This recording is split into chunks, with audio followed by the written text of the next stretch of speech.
जय सनातन धर्म की प्रिय दर्शकों, आप सभी का स्वागत है हमारे इस YouTube चैनल पर।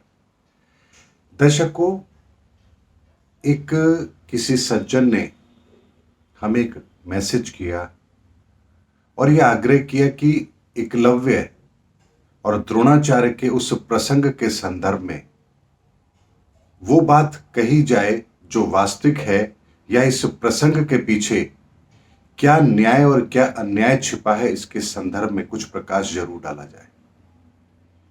उनका प्रश्न बहुत ही मार्मिक है और इसका उत्तर आज के समय के अंदर बहुत ही प्रासंगिक है, इसीलिए मैं आज का वीडियो बना भी रहा हूं। दर्शकों, इस प्रसंग का, द्रोणाचार्य और एकलव्य के इस प्रसंग को लेकर के जो दृष्टिकोण हमारा सनातन का होना चाहिए, मैं उसी दृष्टिकोण के आधार पर आपको इसका उत्तर दे रहा हूं। सनातन का मतलब ही यह होता है जो पहले भी था, जो आज भी है और जो आगे भी रहेगा। तो हमारे शास्त्र ग्रंथों में इन घटनाओं को क्यों लिखा गया? क्योंकि ये उस काल में भी प्रासंगिक थी, आज भी है और आगे भी रहेगी। इसीलिए इन घटनाओं को हमारे शास्त्रों में स्थान दिया गया है। महाभारत के अंदर चाहे द्रौपदी का चीरहरण हो, दुशासन के लहू की बात हो, दुर्योधन की जंगा तोड़ने की बात हो, या पांचों पांडवों के पुत्रों की निर्मम हत्या हो, हर घटना को महाभारत के अंदर स्पष्ट तौर पर वर्णित किया गया है, क्योंकि सनातन शाश्वत यही कहता है। हम बात करते हैं द्रोणाचार्य के उस घटनाक्रम की, उस समय के घटनाक्रम की, जब एकलव्य के साथ में वो घटना हुई थी और द्रोणाचार्य ने उनका अंगूठा मांग लिया था। लेकिन उससे पहले हम आज वर्तमान के परिदृश्य को भी एक बार समझते हैं। आज वर्तमान के अंदर क्या हो रहा है? 15 लाख बच्चे नीट के एग्जाम के अंदर बैठते हैं। उनमें से कितने बच्चों को क्वालिफाई माना जाता है? यानी कि वो पास नहीं कहलाएंगे, क्वालिफाई। यानी कि यहां पर एक ऐसी प्रक्रिया है कि जो टॉपर होंगे, यानी जो श्रेष्ठ होंगे, मान लीजिए उन्हें 80,000 बच्चों की जरूरत है, तो 80,000 जो टॉप बच्चे होंगे उनका सिलेक्शन होगा और उसके नीचे के बाकी सभी बच्चों को रिफ्यूज कर दिया जाएगा, वो उस काबिल नहीं समझे जाएंगे। तो क्या ये उन बच्चों के साथ अन्याय नहीं है? क्या यहां पर भी हर वो बच्चा अपने आप को एकलव्य महसूस नहीं करता होगा कि उसे वो शिक्षा नहीं दी जा रही जिसका वो पात्र है? यानी यहां पर भी उस बच्चे को एक ऐसी परीक्षा को देना पड़ता है जहां उसका कंपटीशन दूसरे बच्चों के साथ है, और यहां श्रेष्ठता का प्रदर्शन ही एकमात्र पैमाना है उस योग्यता को प्राप्त करने का। क्या यह प्रक्रिया आज के समय में नहीं अपनाई जाती है? क्या यह प्रक्रिया ठीक है? उस समय पर, महाभारत काल के उस समय पर भी द्रोणाचार्य जी ने अपने आश्रम की एक ऐसी व्यवस्था कर रखी है जहां वो अपनी तरीके से, अपनी योग्यता के पैमाने पर, अपनी कसौटी के आधार पर किसी को शिक्षा देने या ना देने का फैसला करते हैं। यहां वो राजकुमारों को तो शिक्षा देते हैं, लेकिन एकलव्य को वो शिक्षा नहीं देते हैं। एकलव्य छुप करके उस चीजों को सीख रहा है। अब यहां पर भी बात आती है कि क्या एक बहुत बड़ा इंस्टीट्यूट है और इस इंस्टीट्यूट के बाहर कुछ बच्चे बैठ करके छुप करके पढ़ना चाहें, तो क्या वो इंस्टीट्यूट उनको अलाउ करेगा? नहीं करेगा। यानी आज भी वही दृष्टिकोण समाज के अंदर अपनाया जाता है जो उस समय पर अपनाया गया था। यानी भेदभाव उस समय पर भी था, भेदभाव आज के समय पर भी है। और मान लीजिए कोई बच्चा अपनी खुद की योग्यता से या इधर उधर से कहीं सीख समझ करके अपने अंदर वो क्षमता ले आता है, तो क्या बाहर की बाकी कंपनियां क्या उसे नौकरी देगी?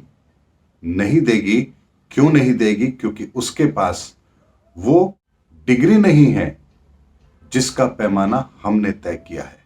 यानी यहां पर योग्यता नहीं, डिग्री महत्वपूर्ण हो गई है। और यही कारण है कि कई योग्य व्यक्ति आज भी इस डिग्री के अभाव में अपने जीवन को आगे बढ़ता हुआ नहीं देख पाते हैं। बच्चों में योग्यता है, लेकिन उन ऊंचे संस्थानों की फीस देने के लिए उनके पास पैसे नहीं है। बच्चों में योग्यता है, लेकिन उनके आसपास वो संसाधन उपलब्ध नहीं है, और जहां संसाधन उपलब्ध है वहां तक उनकी पहुंच नहीं है। बच्चों में योग्यता है, लेकिन परिवार का माहौल ऐसा है, परिवार की जिम्मेदारी इतनी बड़ी उनके ऊपर है कि वो अपने परिवार का पेट पालने को पहली प्राथमिकता देते हैं, क्योंकि उसके बिना वो परिवार उनका भूखे मर जाएगा। ऐसी परिस्थितियां आज भी हमारे समाज के अंदर है, और यही इसका सनातन दृष्टिकोण भी है इस घटना का। वहां एकलव्य को इसलिए शिक्षा नहीं दी जाती है क्योंकि वो राज परिवार से संबंध नहीं रखता है, और अगर छुपके उसने उस विद्या को सीख भी लिया तो यहां उसका अंगूठा ले लिया जाता है। अब यहां पर कुछ इतिहासकारों ने इस घटना को अलग दृष्टिकोण से देखा है। यहां उन्होंने इस दृष्टिकोण से देखा है कि देखिए, अर्जुन को श्रेष्ठ साबित करने के लिए द्रोणाचार्य ने एकलव्य का अंगूठा ले लिया, ताकि वो भविष्य के अंदर अर्जुन का मुकाबला ना कर सके, अर्जुन से अधिक श्रेष्ठ ना हो सके। लेकिन ये उन इतिहासकारों की अपनी दूरदर्शिता नहीं कहूंगा मैं, ये उनका अपना दृष्टिकोण है जो उन्होंने वहां ऐसे शब्दों का प्रयोग किया। जबकि वास्तविकता यह है कि उस समय पर भी ऐसी व्यवस्थाएं हमारे इस संसार में थी जहां कुछ ऐसे पैरामीटर तय कर दिए गए कि अगर उन पैरामीटर को आप पूरा करेंगे तो ही आपको शिक्षा दी जाएगी। ये पैरामीटर उस समय पर भी थे, ये पैरामीटर आज भी हैं। लेकिन हम इतिहास के अंदर जाकर के एकलव्य को तो इंसाफ नहीं दिला सकते, क्योंकि उस समय के पैरामीटर कुछ ऐसे थे, लोग उसको फॉलो करते थे, लोगों को बुरा नहीं लगता था। आज भी तो यही पैरामीटर फॉलो होते हैं, लेकिन किसी को बुरा कहां लगता है। 15 लाख बच्चे नीट का एग्जाम दे रहे हैं, 80,000 85,000 हो सकता है 1 लाख लोगों का सिलेक्शन हो जाता है। बाकी के लोग निकल पड़ते हैं फिर अपनी गुमनाम जिंदगी की ओर, देखते हैं अब क्या होगा। ये अन्याय उन बच्चों के साथ हो रहा है, हमारा कभी ध्यान उस तरफ तो जाता नहीं है कि ये बच्चे भविष्य में क्या करेंगे। इनका सपना तो यहां टूट गया है, वो अगले साल फिर तैयारी करते हैं, फिर नए लोग और शामिल हो जाते हैं, फिर उनको वही अपनी क्षमता को सिद्ध करना है, क्योंकि पैरामीटर बनाया गया है। क्या ऐसा नहीं हो सकता है कि अगर 15 लाख बच्चे एग्जाम के लिए अपने आप को तैयार कर रहे हैं, तो मैं मानता हूं कम से कम 5 लाख बच्चे तो ऐसे होंगे जो बहुत सीरियस होंगे। बाकी के हो सकता है कि अपने माता पिता के प्रेशर में आकर वो एग्जाम दे रहे हो, कुछ लोग केवल अनुभव के लिए दे रहे हो, लेकिन कम से कम 5 लाख लोग तो ऐसे होंगे जिनका लक्ष्य वास्तव में एमबीबीएस होगा। तो क्या ये हमारे हाथ में नहीं है कि उन 5 लाख लोगों की व्यवस्था की जा सके? व्यवस्था करना तो हमारे अपने हाथ में है। यानी हमारे पास में यह सामर्थ्य है कि 5 लाख बच्चे उस योग्यता को रखने की ताकत रखते हैं, उसको प्राप्त करने की ताकत रखते हैं, लेकिन हमारे संसाधन या हमारा दृष्टिकोण उन 5 लाख बच्चों का भविष्य बनाना है ही नहीं। ये गलती हम आज भी करते हैं। हर दिन एक एकलव्य अपना अंगूठा दे रहा है आज के समय में भी, लेकिन हमें उसकी परवाह नहीं है, क्योंकि यह सनातन दृष्टिकोण है। ये सनातन दृष्टिकोण है, इसीलिए बात मैं आपसे कह रहा हूं कि उस समय भी एकलव्य के साथ नाइंसाफी हुई थी, आज भी हजारों लाखों एकलव्य के साथ नाइंसाफी होती है। जैसे आज आपको इस चीज का एहसास नहीं है, आपके सामने ये सब चीजें हो रही हैं, लेकिन आपको इससे कुछ फर्क पड़ता नहीं है। यहां तक कि आपके घर में हो रही है, आपका बच्चा तैयारी कर रहा है, 620 मार्क्स आए हैं, सिलेक्शन 622 पे हुआ है।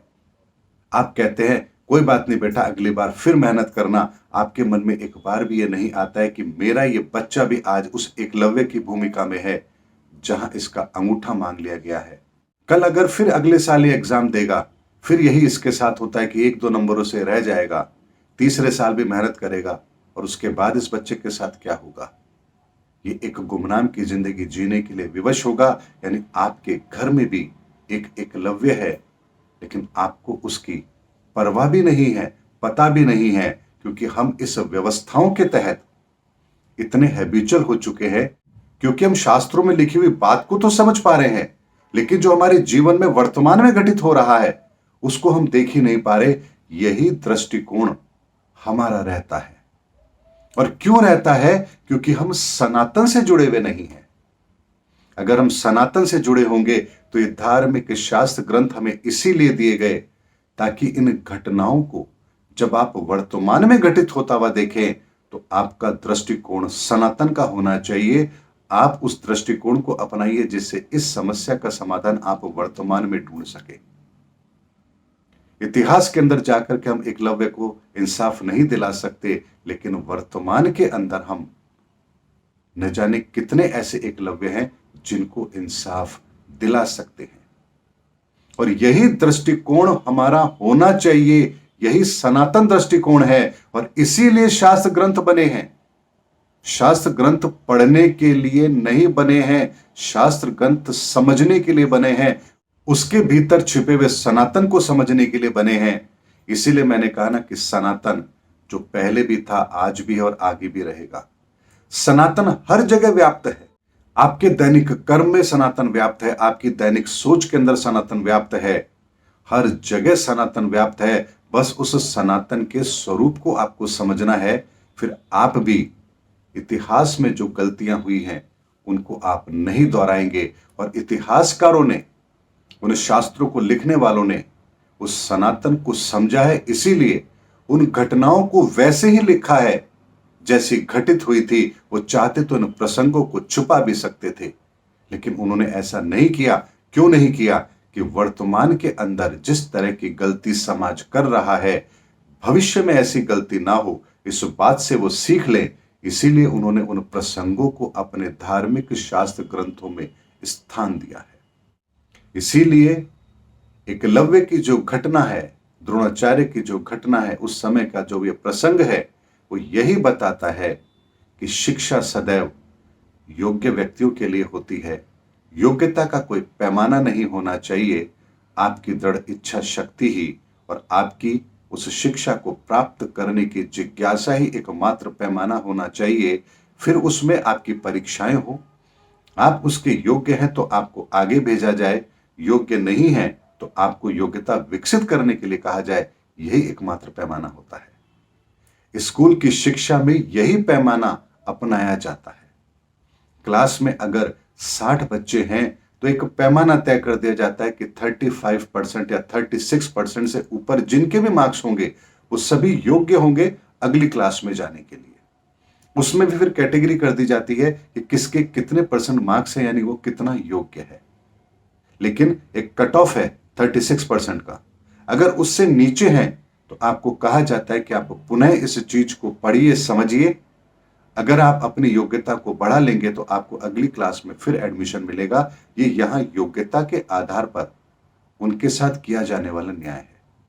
लेकिन वही बच्चे जब पढ़ करके बड़े होते हैं, कंपटीशन जब उनके सामने आता है, तो वहां योग्यता का पैमाना नहीं बल्कि प्रतिस्पर्धा का पैमाना उनके साथ लागू कर दिया जाता है। अब आप 100,000 लोगों में से देखना यह है कि कौन श्रेष्ठ है, उसी को यह चीज मिलेगी। जैसे हम कहते हैं ना कि लालच, बैल के आगे हरी घास बांध दी है और बैल के आगे हरी घास बांध दिया और बैल उस हरी घास को खाने के लिए दौड़ रही है और चल रही है, कोल्हू का बैल बन करके घूम रही है। ना उसे घास मिल रही है, ना उसकी संतुष्टि हो रही है, लेकिन कोल्हू का बैल है, तेल तो निकाल रहा है। ऐसा ही आज हमारे समाज के अंदर यह दृष्टिकोण व्याप्त हो चुका है। इसीलिए प्रतिस्पर्धा की ये जो दौड़ हमने शामिल की है हमारे जीवन के अंदर, ये उसी समय के एकलव्य के उस प्रसंग का विकृत रूप आज भी हमारे समाज के अंदर है, लेकिन हमें महसूस ही नहीं होता है। हम इतने हैबिचुअल हो चुके हैं। इसीलिए शास्त्र ग्रंथों में वर्णित किसी प्रसंग को पहले पढ़िए, फिर वर्तमान के अंदर उस तरह का दृष्टिकोण लेकर आइए। आपको वर्तमान के अंदर यह समस्या कहां है स्पष्ट तौर पर पता लगेगी और फिर उस समस्या पर आप काम शुरू करिए। यदि आप उस समस्या को समाप्त करने की योग्यता रखते हैं या आपको वो अधिकार दिए गए हैं, तो फिर देखिए इस संसार में सनातन कैसे व्याप्त होता है, ये संसार सुखी कैसे होता है।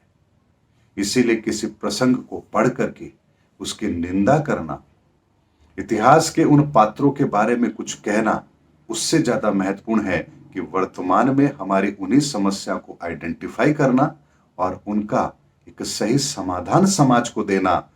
यही इन शास्त्र ग्रंथों का महत्व है, यही इनको लिखने का उद्देश्य है और इसी उद्देश्य के साथ ये हमारे जीवन के अंदर सम्मिलित किए गए हैं।